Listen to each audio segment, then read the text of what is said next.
डरने की जरूरत नहीं, मैं तुम्हें बचाने आई हूँ। ये क्या हो रहा है? मुझसे दूर रहो।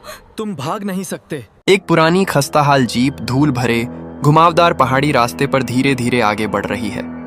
सूरज की तेज किरणें पेड़ों के बीच से छनकर आ रही हैं, लेकिन रास्ते पर एक अजीब सी खामोशी छाई हुई है।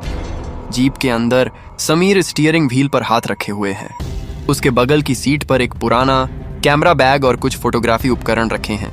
वह थका हुआ लग रहा है, लेकिन उसकी आंखों में एक नई उम्मीद की चमक है। गांव की शुरुआत होती है। कुछ पुराने मिट्टी के घर, जहां से इक्का दुक्का लोग समीर की जीप को अजीब नजरों से देखते हैं। बच्चे खेलते हुए रुक जाते हैं और उसे घूरते हैं। समीर को यह अजीब लगता है, लेकिन वह इसे अनदेखा कर देता है। जीप गांव से आगे निकल जाती है और एक सुनसान रास्ते पर मुड़ जाती है, जिसके दोनों ओर घने ऊंचे पेड़ हैं। रास्ता और भी संकरा होता जाता है। अंत में एक विशाल लोहे का गेट दिखाई देता है, जो जंग खाया हुआ है और आधा खुला है। गेट के पीछे पेड़ों के झुरमुट के बीच एक पुरानी हवेली की धुंधली झलक दिखाई देती है।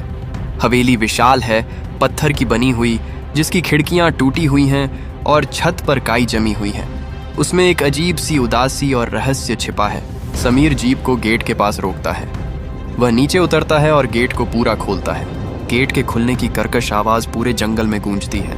वह जीप को अंदर ले जाता है और हवेली के सामने रुकता है। तो यह है मेरा नया घर, मेरा नया प्रोजेक्ट। वह अपने कैमरे को उठाता है और हवेली की पहली तस्वीर लेता है। उसकी आंखों में एक कलाकार की उत्सुकता है, जो एक नई चुनौती के लिए तैयार है। समीर हवेली के अंदर जाता है। अंदर का माहौल बाहर से भी ज्यादा डरावना है। हवा में धूल और सीलन की गंध है। सूरज की रोशनी मुश्किल से अंदर आ पाती है, जिससे हर जगह धुंधलापन और परछाइयां दिखाई देती हैं। टूटे हुए फर्नीचर, मकड़ी के जाले और दीवारों पर उखड़ा हुआ प्लास्टर हवेली के पुराने वैभव की कहानी कहते हैं। समीर अपने कैमरे से तस्वीरें लेना शुरू करता है। वह हर कोने, हर दरार, हर टूटी हुई चीज को अपने लेंस में कैद करता है। वह एक विशाल हॉल में आता है, जहां एक पुराना झूमर छत से लटका हुआ है, जिसके कुछ क्रिस्टल टूट चुके हैं। वह एक पुरानी सीढ़ी पर चढ़ता है, जो ऊपर की मंजिलों तक जाती है। सीढ़ियों से चढ़ते समय लकड़ी की चरमराहट की आवाजें आती हैं, जिससे माहौल और भी रहस्यमयी हो जाता है। वह एक कमरे में आता है, जो शायद कभी लाइब्रेरी रही होगी। यहाँ धूल से ढकी किताबें और एक टूटी हुई मेज है। उसे एक बंद अलमारी दिखाई देती है, जो लकड़ी की बनी हुई है और उस पर अजीबोगरीब नक्काशी है। अलमारी पर एक पुराना जंग लगा ताला लगा हुआ है। समीर उसे खोलने की कोशिश करता है, लेकिन ताला बहुत मजबूत है। वह उसे वहीं छोड़ देता है और आगे बढ़ जाता है। वह एक बेडरूम में आता है, जहां एक पुराना बिस्तर और एक टूटी हुई ड्रेसिंग टेबल है। ड्रेसिंग टेबल के शीशे पर धूल की मोटी परत जमी हुई है। समीर अपनी उंगली से धूल हटाता है और शीशे में अपना प्रतिबिंब देखता है। उसकी आंखों में एक पल के लिए उदासी और अकेलापन झलक जाता है। यहाँ से मैं अपनी नई शुरुआत करूंगा। वह अपने कैमरे से एक और तस्वीर लेता है, जिसमें हवेली की उदासी और उसकी अपनी उम्मीद दोनों कैद हो जाती हैं। समीर गांव की एकमात्र दुकान पर कुछ सामान खरीदने आता है। दुकान छोटी है और उसमें कुछ ही लोग हैं। समीर जब दुकान में घुसता है तो सभी की निगाहें उस पर टिक जाती हैं। वे उसे अजीब और संदेह भरी नजरों से देखते हैं। दुकानदार समीर को सामान देता है। समीर उसे पैसे देता है। समीर मुस्कुराते हुए, नमस्ते, मैं हवेली में रहने आया हूँ। दुकानदार की आंखों में एक पल के लिए डर और चिंता झलकती है। वह कुछ नहीं कहता, बस अपना सिर हिला देता है। तभी एक बूढ़ा आदमी दुकान में आता है। वह गांव का सबसे पुराना निवासी लगता है। वह समीर को देखता है और उसकी आंखों में एक अजीब सी चमक आती है। गांव का बूढ़ा, तुम हवेली में रहने आए हो बेटा? समीर आश्चर्यचकित होकर, जी हाँ, मैं एक फोटोग्राफर हूँ और मुझे वहां प्रेरणा मिलती है। गांव का बूढ़ा समीर के करीब आकर फुसफुसाते हुए, कुछ चीजें बंद ही रहनी चाहिए बेटा। कुछ दरवाजे ऐसे होते हैं जिन्हें कभी नहीं खोलना चाहिए। हवेली वह अच्छी जगह नहीं है। समीर को बूढ़े की बात अजीब लगती है। वह इसे अंधविश्वास मानकर टाल देता है। समीर हंसते हुए, मैं भूतों प्रेतों में विश्वास नहीं करता बाबा। गांव का बूढ़ा एक गहरी सांस लेते हुए, भूत प्रेत नहीं बेटा, कुछ चीजें उससे भी ज्यादा डरावनी होती हैं। बूढ़ा समीर को एक आखिरी चेतावनी भरी नजर से देखता है और दुकान से बाहर चला जाता है। समीर को बूढ़े की बातें परेशान करती हैं, लेकिन वह उन्हें गंभीरता से नहीं लेता। वह अपना सामान लेता है और हवेली की तरफ लौट जाता है। रात का गहरा अंधेरा है। समीर अपने बेडरूम में सो रहा है। हवेली में पूरी तरह से खामोशी छाई हुई है, लेकिन यह खामोशी डरावनी है। अचानक समीर की नींद खुल जाती है। उसे हवेली के किसी और हिस्से से फुसफुसाहट की आवाजें सुनाई देती हैं, जैसे कोई उसका नाम पुकार रहा हो। आवाजें बहुत धीमी हैं लेकिन स्पष्ट हैं। समीर बिस्तर पर उठकर बैठ जाता है। वह चारों ओर देखता है लेकिन कुछ भी दिखाई नहीं देता। वह सोचता है कि यह उसकी कल्पना है। वह वापस सोने की कोशिश करता है लेकिन आवाजें तेज हो जाती हैं। अब उसे कदमों की आहट भी सुनाई देती है, जैसे कोई धीरे धीरे सीढ़ियों से उतर रहा हो। समीर डर जाता है। वह अपना कैमरा उठाता है और रिकॉर्डिंग चालू करता है।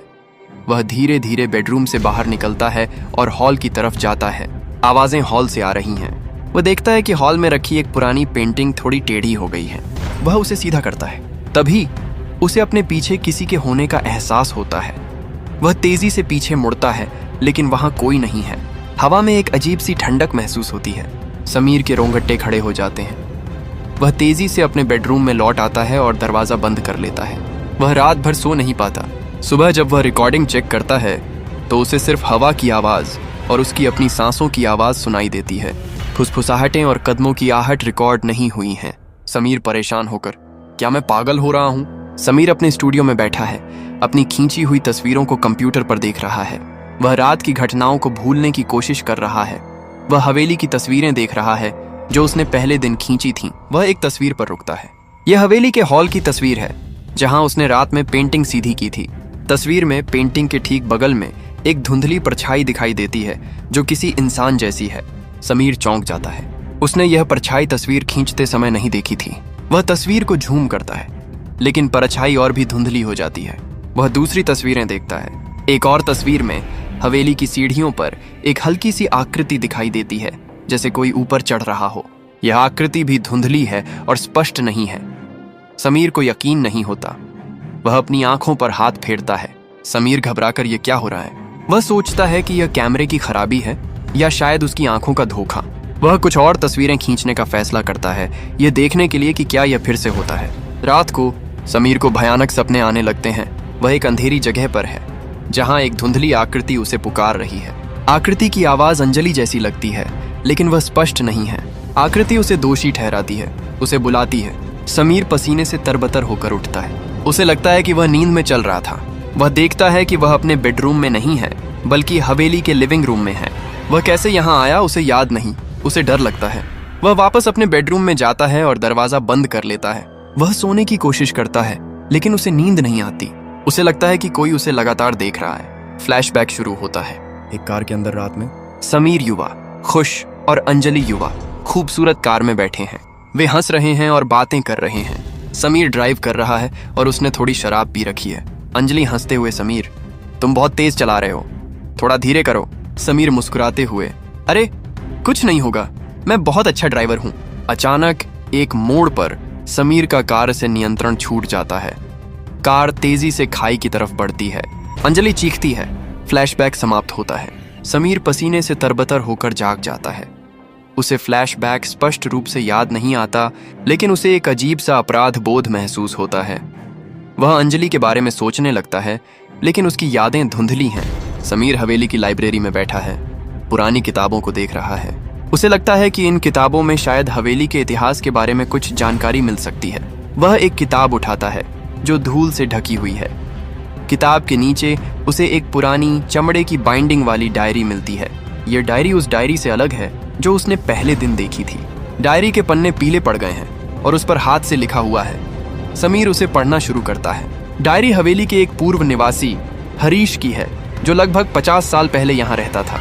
हरीश ने अपनी डायरी में हवेली में होने वाली अजीबोगरीब घटनाओं का वर्णन किया है। वह लिखता है कि उसे भी फुसफुसाहटें सुनाई देती थीं, परछाइयां दिखाई देती थीं और उसे लगता था कि कोई अदृश्य शक्ति उसे घेरे हुए है। हरीश ने अपनी डायरी में बार बार अदृश्य साया का जिक्र किया है जो उसे पागल कर रहा था। अंत में डायरी में हरीश ने लिखा है कि वह अब और बर्दाश्त नहीं कर सकता और वह खुद को खत्म करने जा रहा है। समीर डायरी पढ़कर चौंक जाता है। उसे लगता है कि जो कुछ उसके साथ हो रहा है वह हरीश के साथ भी हुआ था। समीर कांपते हुए, अदृश्य साया। समीर हरीश की डायरी लेकर गांव की दुकान पर आता है। वह गांव के बूढ़े को ढूंढता है। बूढ़ा दुकान के बाहर बैठा है, धूप सेंक रहा है। समीर बूढ़े के पास जाकर, बाबा मुझे हवेली में एक डायरी मिली है। यह हरीश नाम के किसी व्यक्ति की है। इसमें अदृश्य साया का जिक्र है। क्या आप इसके बारे में कुछ जानते हैं? गांव का बूढ़ा समीर की तरफ देखता है। उसकी आंखों में एक गहरी उदासी है। गांव का बूढ़ा हरीश, वह भी तुम्हारी तरह ही था बेटा। वह भी शहर से आया था अपनी कला के लिए प्रेरणा ढूंढने, लेकिन हवेली ने उसे निगल लिया। समीर, क्या हुआ था उसे? गांव का बूढ़ा, उसने भी अदृश्य साये की बात की थी। उसे लगता था कि कोई उसे देख रहा है, उसे सता रहा है। अंत में उसने हवेली में ही अपनी जान दे दी। उसके बाद भी कई लोग हवेली में आए और सबने वही अदृश्य साये की बात की। कुछ ने आत्महत्या कर ली, कुछ पागल हो गए। समीर, तो यह अदृश्य साया क्या है? क्या यह कोई भूत है? गांव का बूढ़ा समीर की आंखों में देखते हुए, भूत प्रेत तो सिर्फ कहानियों में होते हैं बेटा, असली डर तो इंसान के अपने अंदर होता है। हवेली, वह सिर्फ एक आईना है, वह तुम्हारे अंदर के डर को दिखाती है। मैं तुम्हें फिर कहता हूं बेटा, हवेली छोड़ दो, कुछ चीजें बंद ही रहनी चाहिए। बूढ़ा समीर को एक आखिरी चेतावनी देता है और उठकर चला जाता है। समीर परेशान होकर वहीं खड़ा रह जाता है। उसे लगता है कि बूढ़ा कुछ और जानता है, लेकिन वह बता नहीं रहा है। समीर अपने स्टूडियो में बैठा है, लैपटॉप पर हवेली के इतिहास के बारे में शोध कर रहा है। उसे पता चलता है कि हवेली का निर्माण लगभग 150 साल पहले एक ब्रिटिश अधिकारी ने करवाया था, जिसने अपने परिवार के साथ यहाँ कई साल बिताए थे। लेकिन एक दिन उसकी पत्नी और बच्चे रहस्यमय तरीके से गायब हो गए। अधिकारी ने कई सालों तक उनकी तलाश की, लेकिन वे कभी नहीं मिले। अंत में अधिकारी ने हवेली में ही आत्महत्या कर ली। उसके बाद हवेली कई हाथों से गुजरी और हर मालिक के साथ कोई ना कोई दुखद घटना जुड़ी रही। हर घटना में अदृश्य साये का जिक्र है। समीर को लगता है कि हवेली में कुछ तो है जो लोगों को पागल कर देता है। वह अपनी मानसिक स्थिति पर ध्यान देता है। उसे लगता है कि वह भी धीरे धीरे हरीश की तरह पागल हो रहा है। उसे नींद नहीं आती, भूख नहीं लगती। वह खुद से बातें करने लगता है। उसे लगता है कि कोई उसे लगातार देख रहा है, उसकी हर हरकत पर नजर रख रहा है। समीर स्वयं से, कौन है तुम, क्या चाहते हो? उसे अपने अतीत के कुछ और धुंधले फ्लैशबैक आते हैं, जिनमें अंजलि और एक दुर्घटना शामिल है। फ्लैशबैक और भी स्पष्ट होते जा रहे हैं, लेकिन वह अभी भी पूरी तरह से याद नहीं कर पा रहा है। उसे अपराध बोध की एक गहरी भावना महसूस होती है, लेकिन वह नहीं जानता कि क्यों। समीर अपने कैमरे पर पूरी तरह से निर्भर हो जाता है। वह हर पल तस्वीरें लेता है, हर कोने की, हर परछाई की। उसे लगता है कि अगर अदृश्य साया कैमरे में कैद हो गया तो वह उसे समझ पाएगा। वह रात में भी कैमरे के साथ घूमता है, हर आवाज, हर हलचल को रिकॉर्ड करने की कोशिश करता है, लेकिन तस्वीरें और भी भ्रमित करने वाली होती हैं। कभी कभी जब वह अपनी खींची हुई तस्वीरों को देखता है तो उसे उनमें खुद को ही डरावने रूप में दिखाई देता है। उसकी आंखें लाल हैं, उसके चेहरे पर एक अजीब सी मुस्कान है। वह चौंक जाता है। क्या यह सच है या यह उसके मन का धोखा है? एक रात वह अपने स्टूडियो में बैठा है, तस्वीरों को देख रहा है। उसे एक तस्वीर में अंजलि की धुंधली आकृति दिखाई देती है जो उसे घूर रही है। अंजलि की आंखें खाली हैं और उसके चेहरे पर एक दर्दनाक अभिव्यक्ति है। समीर डर जाता है। उसे लगता है कि अंजलि का भूत उसे सता रहा है। समीर अपने बेडरूम में है। उसे अंजलि की आवाजें सुनाई देने लगती हैं जो उसे दोषी ठहराती हैं। आवाजें उसके दिमाग में गूंज रही हैं, उसे पागल कर रही हैं। अंजलि की आवाज, समीर, तुमने मुझे मार डाला, तुमने मुझे धोखा दिया। समीर अपने कानों पर हाथ रख लेता है, लेकिन आवाजें बंद नहीं होती। उसे लगता है कि अंजलि का भूत उसे सता रहा है, उसे उसके अपराध के लिए सजा दे रहा है। उसे बार बार उस बंद अलमारी की याद आती है जो उसने पहले दिन देखी थी। उसे लगता है कि उस अलमारी के अंदर कुछ छिपा है जो इन सब घटनाओं का राज है। वह अलमारी की तरफ जाता है और उसे खोलने की कोशिश करता है, लेकिन ताला अभी भी मजबूत है। वह उसे तोड़ने की कोशिश करता है, लेकिन सफल नहीं होता। समीर चीखते हुए, क्या है इसके अंदर, क्या है? वह खुद पर संदेह करने लगता है। क्या वह सच में पागल हो रहा है? क्या ये सब उसकी कल्पना है या सच में कोई भूत उसे सता रहा है? भूत की पहचान अभी भी अस्पष्ट है। समीर हॉल में खड़ा है, पूरी तरह से भ्रमित और डरा हुआ। उसे लगता है कि हवेली की दीवारें उसे निगलने वाली हैं। परछाइयां नाच रही हैं, आवाजें गूंज रही हैं। उसे लगता है कि अदृश्य साया उसके बहुत करीब है, उसे छूने वाला है। वह अपने कैमरे को उठाता है और हॉल की एक तस्वीर लेता है। जब वह तस्वीर देखता है तो उसे उसमें खुद को ही दिखाई देता है, लेकिन उसकी आंखों में एक भयानक खालीपन है, जैसे वह अब समीर नहीं रहा। समीर फुसफुसाते हुए, मैं कौन हूं? समीर हॉल में खड़ा है। उसकी आंखों में एक अजीब सी चमक है जो डर और भ्रम का मिश्रण है। वह उस बंद अलमारी की तरफ देखता है जो अब उसे किसी चुंबक की तरह खींच रही है। उसे लगता है कि उसका सारा अस्तित्व उस अलमारी के रहस्य में छिपा है। वह धीरे धीरे अलमारी की तरफ बढ़ता है। उसके कदम भारी हैं, जैसे कोई अदृश्य शक्ति उसे रोक रही हो। वह अलमारी के सामने रुकता है। ताला अभी भी लगा हुआ है, जंग खाया हुआ और मजबूत। समीर अपनी पूरी ताकत लगाकर ताले को तोड़ने की कोशिश करता है, लेकिन वह हिलता भी नहीं।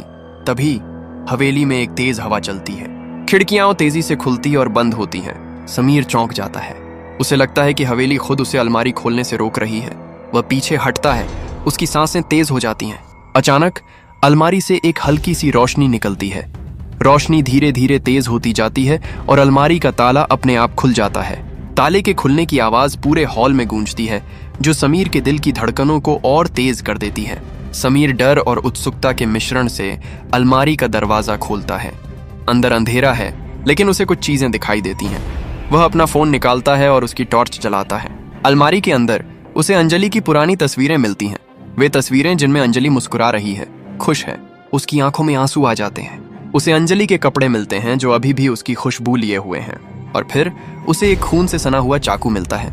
चाकू पर खून सूख चुका है, लेकिन उसकी चमक अभी भी डरावनी है। चाकू को देखते ही समीर के दिमाग में एक तेज दर्द उठता है। उसे अपने अतीत का एक और फ्लैशबैक आता है, जो इस बार पहले से कहीं ज्यादा स्पष्ट है। समीर और अंजलि कार में है। समीर नशे में है। उसकी आंखें लाल हैं। अंजलि डरी हुई है। अंजलि चीखते हुए, समीर रोको, तुम क्या कर रहे हो? समीर उसकी बात नहीं सुनता। वह तेजी से कार चला रहा है। एक मोड़ पर कार का संतुलन बिगड़ जाता है। कार तेजी से खाई की तरफ लुढ़कती है। अंजलि चीखती है। कार एक पेड़ से टकराती है। समीर को होश आता है। वह देखता है कि अंजलि का सिर डैशबोर्ड से टकरा गया है और खून बह रहा है। वह मर चुकी है। समीर डर जाता है। उसे समझ नहीं आता कि क्या करे। वह जानता है कि अगर पुलिस को पता चला कि उसने शराब पी रखी थी तो उसे जेल हो जाएगी। वह अंजलि के शरीर को कार से बाहर निकालता है। वह अपने बैग से एक चाकू निकालता है, जो वह हमेशा अपने साथ रखता था। वह अंजलि के शरीर को खाई में दफना देता है ताकि कोई सबूत न मिले। वह चाकू को खून से सना हुआ वहीं छोड़ देता है। समीर की आंखों में आंसू है। उसे अपने अतीत का पूरा सच याद आ गया है। उसे एहसास होता है कि अदृश्य साया कोई बाहरी शक्ति नहीं, बल्कि उसका अपना अपराध बोध है, जो इतने सालों से उसके अवचेतन मन में दबा हुआ था और अब हवेली के एकांत और उसके मानसिक दबाव के कारण बाहर आ गया है। हवेली की नकारात्मक ऊर्जा ने उसके अपराध बोध को एक ठोस रूप दे दिया था। समीर चीखते हुए, अंजलि! वह घुटनों के बल गिर जाता है। उसके हाथ में खून से सना हुआ चाकू है। सच का सामना करने के बाद समीर का मानसिक पतन हो जाता है। उसे हर जगह अंजलि दिखाई देती है, जो उसे दोषी ठहराती है। अंजलि की परछाई उसे हर कोने में दिखाई देती है। उसकी आवाजें उसके दिमाग में गूंजती हैं। अंजलि की आवाज, तुमने मुझे मार डाला समीर, तुमने मुझे धोखा दिया, तुम्हें सजा मिलेगी। समीर खुद को हवेली में बंद कर लेता है। वह खाना पीना छोड़ देता है। उसकी आंखें लाल हैं, उसके बाल बिखरे हुए हैं। वह एक पागल आदमी की तरह व्यवहार करता है। वह दीवारों पर अंजलि का नाम लिखता है, खुद से बातें करता है। एक दिन गांव का बूढ़ा हवेली के पास आता है। उसे समीर की हालत का अंदाजा हो जाता है। वह हवेली के गेट पर खड़ा होकर समीर को पुकारता है। गांव का बूढ़ा, समीर बेटा, तुम ठीक हो? समीर बूढ़े की आवाज सुनता है, लेकिन कोई जवाब नहीं देता। वह हवेली के अंदर छिपा रहता है। गांव का बूढ़ा हवेली के अंदर आता है। वह समीर को ढूंढता है। उसे समीर हवेली के हॉल में मिलता है, जो एक कोने में दुबका हुआ है। उसके हाथ में वही खून से सना हुआ चाकू है। गांव का बूढ़ा समीर के पास जाकर, बेटा तुम क्या कर रहे हो? ये सब तुम्हारे मन का वहम है। हवेली उन लोगों को आकर्षित करती है जिनके मन में गहरा अपराध बोध होता है, और यह उनके डर को हकीकत में बदल देती है। तुम्हें अपने अपराध का सामना करना होगा। समीर बूढ़े की बात नहीं सुनता। उसे लगता है कि बूढ़ा भी अंजलि का भेजा हुआ है। वह बूढ़े पर हमला करने की कोशिश करता है, लेकिन बूढ़ा उसे रोक लेता है। गांव का बूढ़ा गंभीरता से, तुम्हें भागना नहीं चाहिए बेटा, तुम्हें अपने अतीत का सामना करना होगा। समीर बूढ़े की बात नहीं सुनता। उसे लगता है कि उसे हवेली से भागना होगा ताकि वह अंजलि के भूत से बच सके। वह हवेली से बाहर निकलने की कोशिश करता है, लेकिन उसे लगता है कि अंजलि का साया उसे रोक रहा है। हवेली की दीवारें उसे निगलने लगती हैं। रास्ते बंद हो जाते हैं। समीर हवेली के तहखाने में है, जहां उसने अंजलि को दफनाया था। उसे लगता है कि यहीं उसे अंजलि के भूत का सामना करना होगा। तहखाना अंधेरा और डरावना है। समीर के हाथ में वही खून से सना हुआ चाकू है। उसे अंजलि की आवाजें और भी स्पष्ट सुनाई देती हैं। अंजलि की आवाज, तुम मुझसे भाग नहीं सकते समीर, तुमने मुझे मार डाला, तुम्हें सजा मिलेगी। समीर चीखता है। वह चाकू को हवा में लहराता है, जैसे किसी अदृश्य दुश्मन से लड़ रहा हो। उसे लगता है कि अंजलि का भूत उसके सामने खड़ा है, उसे घूर रहा है। हवेली समीर पर हमला करती है। चीजें उड़ने लगती हैं, दीवारें हिलने लगती हैं। यह सब समीर के मन का ही प्रतिबिंब है, जो अब पूरी तरह से टूट चुका है। उसे लगता है कि हवेली उसे मार डालना चाहती है, समीर को एहसास होता है कि वह अपने अपराध से भाग नहीं सकता। उसे अपने अपराध का प्रायश्चित करना होगा। वह उसी चाकू से खुद को मारने की कोशिश करता है जिससे उसने अंजलि को दफनाया था, ताकि वह अपने अपराध बोध से मुक्ति पा सके। ठीक उसी पल गांव का बूढ़ा तहखाने में घुसता है। वह समीर को खुद को मारने से रोकता है। गांव का बूढ़ा जोर से, रुको बेटा, ये रास्ता नहीं है। तुम्हें अपने अपराध का सामना करना होगा, भागना नहीं। आत्मसमर्पण ही एकमात्र रास्ता है। समीर बूढ़े की तरफ देखता है। उसकी आंखों में एक पल के लिए शांति दिखाई देती है। उसे एहसास होता है कि बूढ़ा सही कह रहा है। वह चाकू नीचे रख देता है। समीर टूटी हुई आवाज में, मैंने अंजलि को मार डाला। गांव का बूढ़ा समीर को गले लगा लेता है। गांव का बूढ़ा शांत करते हुए, मुझे पता है बेटा, मुझे सब पता है। समीर पुलिस स्टेशन में बैठा है। उसके सामने एक पुलिस अधिकारी है। समीर अपने अपराध का कबूलनामा करता है। वह अंजलि की मौत और उसे दफनाने की पूरी कहानी बताता है। पुलिस अधिकारी समीर की बात ध्यान से सुनता है। पुलिस अधिकारी, हमें आपके बयान और सबूतों के आधार पर आपको गिरफ्तार करना होगा। समीर अपना सिर हिलाता है। उसे अब कोई डर नहीं है। उसे लगता है कि उसे अपने अपराध का प्रायश्चित करना होगा। पुलिस समीर को हथकड़ी लगाकर हवेली से बाहर ले जाती है। गांव के लोग हवेली के बाहर जमा हैं। वे समीर को अजीब नजरों से देखते हैं। गांव का बूढ़ा भी वहीं खड़ा है। उसकी आंखों में उदासी है। समीर को पुलिस वैन में बिठाया जाता है। वह हवेली की तरफ देखता है। हवेली अब शांत और खाली दिखती है, लेकिन उसकी दीवारों में कई अनकहे राज दबे हैं। गांव का बूढ़ा स्वयं से फुसफुसाते हुए, हवेली हमेशा ऐसे लोगों का इंतजार करती रहेगी जिनके मन में गहरे राज दबे हैं। समीर जेल की कोठरी में बैठा है। उसे अभी भी अंजलि की फुसफुसाहटें सुनाई देती हैं, लेकिन अब वे उसे डराती नहीं हैं। उसे लगता है कि अंजलि का भूत हमेशा उसके साथ रहेगा, उसे उसके अपराध की याद दिलाता रहेगा। वह अपनी आंखों में एक अजीब सी शांति के साथ दीवार की तरफ देखता है। उसे एहसास होता है कि असली हॉरर बाहरी नहीं, बल्कि हमारे अपने अंदर छिपा होता है। हवेली दूर से शांत दिखती है, लेकिन उसकी दीवारों में कई अनकहे राज दबे हैं।